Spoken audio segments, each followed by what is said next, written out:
మీ మోకాల నొప్పులకు ఎటువంటి సర్జరీ లేకుండా ఎపియాన్ పెయిన్ క్లినిక్ అందిస్తున్న అత్యాధునిక చికిత్స.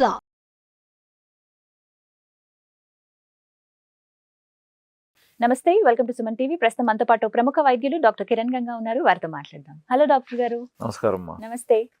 డయాబెటీస్ ఉన్న వాళ్ళు ప్రత్యేకంగా ఫుడ్ హ్యాబిట్స్ ఎలా మెయింటైన్ చేయాలి అని మాట్లాడుతూ ఉన్నాం. ఏవి తినొచ్చు తినకూడదు చాలా వీడియోస్ చేశాము. వాటి గురించి అవగాహన కల్పిస్తూ వచ్చారు. ఇందులో భాగంగా వాళ్ళకున్న డౌట్స్ కూడా కామెంట్స్ రూపంలో ఎక్స్ప్రెస్ చేస్తున్నారండి. అందులో వచ్చిన డౌట్ ఏంటంటే, ఫుడ్ హ్యాబిట్స్ బాగుండాలన్నారు కాబట్టి రైస్ మాక్సిమం అవాయిడ్ చేద్దాం అనుకున్నాము. ఇందులో భాగంగా రోటీ అనేది ప్రిఫర్ చేస్తున్నాము. అది జొన్న రొట్టె కావచ్చు, పూరి కొంతమంది తింటున్నారట, కొంతమంది ఏమో చపాతీస్ కానీ ఇలా తింటున్నాం, బాగానే ఉంది. బట్ ఆ కాంబినేషన్స్ ఏవైతే తీసుకుంటున్నామో వాటి గురించి ఏంటండి, ఎలాంటి కాంబినేషన్ తీసుకుంటే బెటరు, దానివల్ల అటు ఫ్యాట్ పెరగకూడదు, అంటే వెయిట్ పెరగకూడదు, షుగర్ లెవెల్ కంట్రోల్లో ఉండాలి. సో వాటికి తగ్గ కరెక్ట్ కాంబినేషన్స్ చెప్పండి, ఏవి తినొచ్చో తినకూడదు అని అడుగుతున్నారు. పర్ఫెక్ట్ అండి. జనరల్గా చాలా మంది పూరి మంచిదా చపాతీ మంచిదా అనే ఎక్కువ క్వశ్చన్స్ అడుగుతారు. లేదా తందూరి బెటరా నాన్ బెటరా అంటారు, లేదా జొన్న రొట్టె బెటరా సజ్జ రొట్టె అనే ప్రశ్నలు వస్తూ ఉంటాయి. ఎస్, ఇది ఇంపార్టెంటే. వీలైనంత వరకు పూరి అవాయిడ్ చేయమంటాం. బట్ ఎప్పుడన్నా ఒక్కసారి పూరి చేసుకోవటం కూడా ఇబ్బంది ఏమి లేదు. బట్ పూరి చేసేటప్పుడు మైదా పిండి అవాయిడ్ చేయండి, చాలా ఇంపార్టెంట్. హోటల్స్ లో 80% మంచిగా గోధుమ పిండితో హ్యాపీగా పూరి చేసుకోండి. బట్ ఆ పూరి చేసేటప్పుడు టెక్నిక్ ఆయిల్ ఎక్కువ లాక్కుండా, మీకు తెలుసు ఆడవారికి ఆ టెక్నిక్, ఎలాగ ఆయిల్ తక్కువ ఆ పూరి తీసుకుండేలాగా ఎలా చేస్తే మంచిది అనేది మీరు చూసుకోండి. పూరి చేసేటప్పుడు, చపాతీ చేసేటప్పుడు కూడా గోధుమ పిండి కొంచెం తగ్గించి, ఇప్పుడు పూరికి ఏమన్నాం, మైదా పిండి అవాయిడ్ చేసి గోధుమ పిండి అన్నాం, అవును ఓకే. బట్ చపాతీకి వచ్చేసరికి గోధుమ పిండి కూడా తగ్గించి, అంటే మైదా పిండి ప్రశ్నే లేదు ఇంకా. సో గోధుమ పిండి కూడా ఒక 30-40% తగ్గించి, సజ్జ జొన్న రాగుల పిండిని కూడా కలుపుకొని చపాతీలు చేసుకోండి, ఇంకా మంచిది. అదే విధంగా మీరు ఇంకా నెక్స్ట్ ఇంకా ప్యూర్ గా జొన్న రొట్టె తిన్నా, సజ్జ రొట్టె తిన్నా, రాగి రొట్టె తిన్నా అద్భుతం, నో క్వశ్చన్స్. ఇంకొక మెయిన్ పాయింట్, ఈ పిండి కలిపేటప్పుడు దయచేసి ఉప్పు వేయకండి ఇందులో. ఇది అలవాటే సార్, కొంచెం సాల్ట్, కొద్దిగా ఆయిల్, వాటర్ వేసి కలుపుతాం. నేను ఆయిల్ వేయటాన్ని కూడా ఇంకా నేనేం అనట్లేదు, బట్ ఉప్పు దయచేసి అవాయిడ్ చేయండి, వెరీ ఇంపార్టెంట్. ఉప్పు వద్దు వాటిల్లో.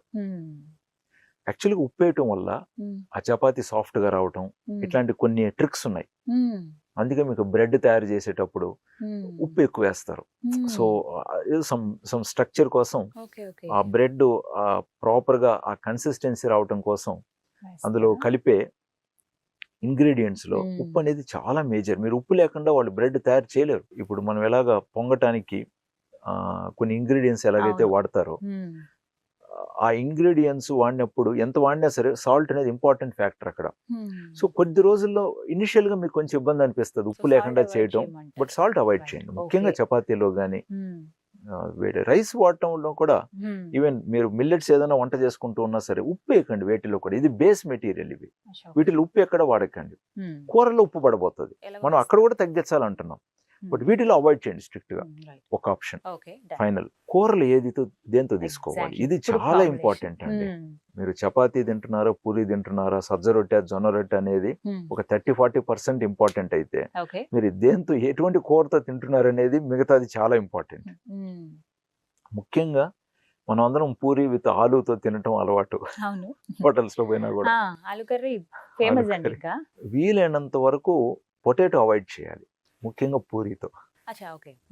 చెన్న నార్మల్ గానే ఆలు అండ్ అలాగే గ్రీన్ బఠానీ వేస్తారు, మనకి బఠానీ పర్వాలేదండి. సో ఆలుని అవాయిడ్ చేయాలి. ఇంకా లేని పక్షంలో, దొరకని పక్షంలో ఫైన్, మనం ఏది కూడా తప్పు అని అనట్లేదు. బట్ మీరు ఇంట్లో చేసుకుంటున్నప్పుడు, ఒక ప్లాంట్ గా చేసుకుంటున్నప్పుడు, పూరితో ముందు రోజు సాయంత్రం మంచిగా చెన్నాను నానబెట్టుకొని హ్యాపీగా చెన్నా కర్రీ చేసుకోండి. చెన్నాలో కూడా మనం గ్రీన్ పీస్ వేయచ్చు, కాస్త క్యారెట్ వేయచ్చు, కాస్త కాలీఫ్లవర్ వేయచ్చు. ఎస్, ఇంట్లో పిల్లలు కూడా ఉన్నారు, మీరు పొటాటో వేయాలనుకుంటే ఒక పొటాటో వేయండి, ఆ పీసెస్ పిల్లలు వీళ్ళు తీసుకుంటారు. బట్ మీరు గ్రేవీ వేసుకునేటప్పుడు చెన్నా ఎక్కువగా వచ్చేటట్టు తీసుకోండి. సో చెన్నాతో మనకు ప్రోటీన్ ఇంపార్టెంట్. ఇప్పుడు ఇది కార్బ్ అనుకోండి, ఇక్కడ ప్రోటీన్ కూడా మనకు లభిస్తుంది కదా.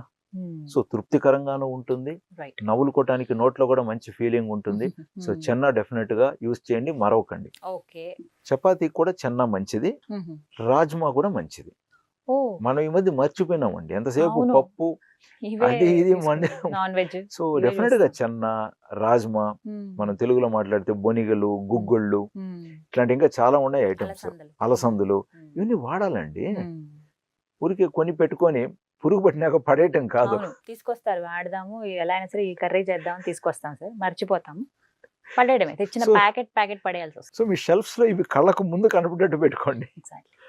గ్లాస్ జార్లో పెట్టుకోండి స్టీల్ జార్లో నిల్వ ఉంచకండి Yeah, yeah. గ్లాస్ ట్రాన్స్పరెంట్ గా కనపడేటట్టు పెట్టండి సీరియస్ గా మాట్లాడుతున్నాం సో తెలుస్తుంది సార్. రాజ్మాను వాడండి చపాతీకి సార్ ఇందులో మనకి 2-3 రకాలు ఉంటాయి, బొబ్బర్లు అని అంటారు, కొన్ని white kidney beans and red colour లో ఉంటాయి. సో ఏది బెటర్ అంటారు ఇందులో? ఏదైనా ఇది ఒకసారి ఇది వాడండి ఇంకొకసారి అది వాడండి కాంబినేషన్ లో వాడుకోండి రేషనాలిటీని మీరు డిసైడ్ చేయండి ఓకే. బట్ ఇలాంటివి ఉన్నాయి ఇవి కూడా వాడాలనే విషయాన్ని మర్చిపోకండి సో పూరితో కూడా రాజ్మా బాగుంటుంది బట్ చెన్న ఎక్కువగా ప్రిఫర్ చేస్తారు okay at the same time చపాతీకి రాజ్మా చాలా బాగుంటుంది ఓకే. చెన్నా కూడా బాగుంటుంది అదే విధంగా ఇంకా మిగతా రొట్లు ఏదైతే మనము సజ్జ రొట్టె, పరోటా జొన్న రొట్టె. కానివ్వండి సజ్జ జొన్న రాగులతో రొట్టెలు మీరు చేసుకున్నా కూడా చాలా బాగుంటాయి ఇంకొక విషయం మీరు అడగలేదనే చెప్తున్నా దోశకు కూడా ఓ, చెన్నా రాజ్మాది బెటర్ ఆప్షన్ ఆహా, ఎందుకంటే దోశ ఇడ్లీ మనకు ప్యూర్ కార్బ్ అవును.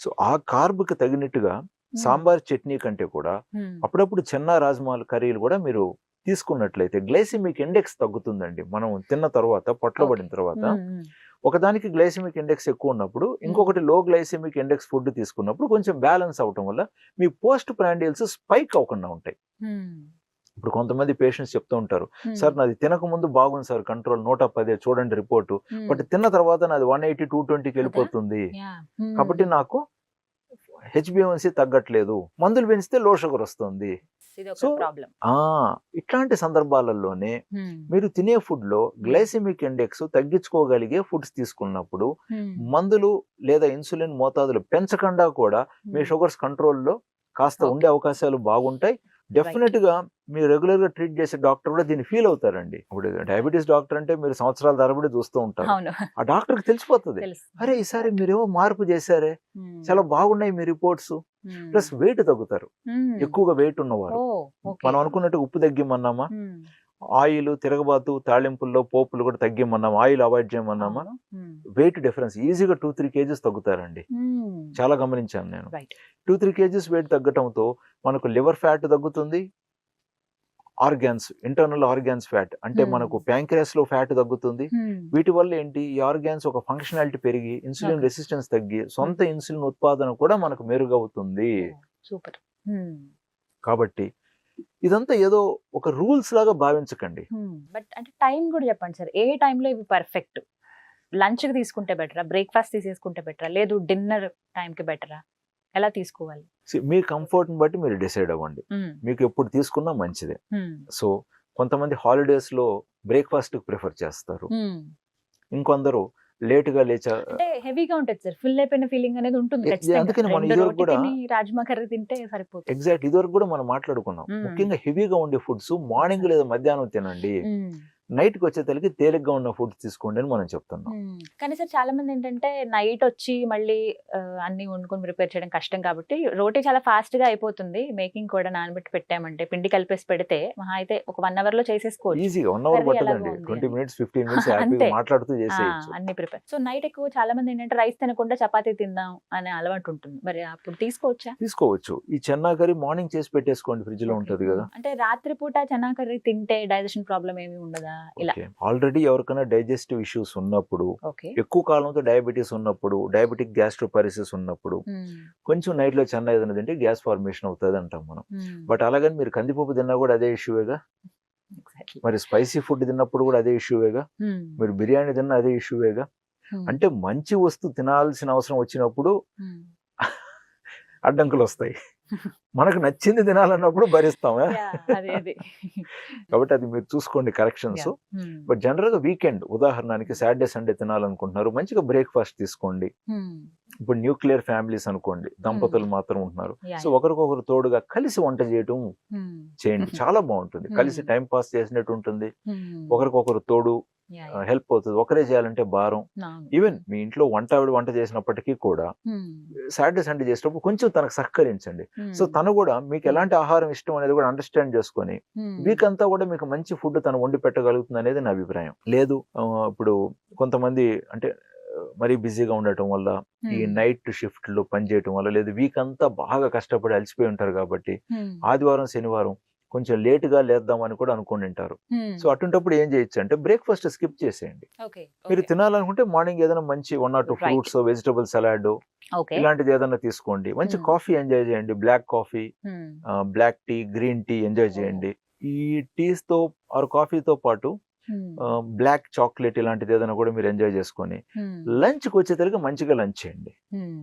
చేసేస్తారు కాబట్టి ఇంకా సాటర్డే సండే ఈవినింగ్ వచ్చేసరికి ఇంకొక డిఫరెంట్ ఐటమ్ గా కొంచెం సరదాగా టైం స్పెండ్ చేయడానికి మీకు అనుకూలంగా ఉన్న ఫుడ్ లాంటిది ఎంజాయ్ చేశారనుకోండి, తృప్తిగాను ఉంటుంది, సంతోషంగా ఉంటుంది.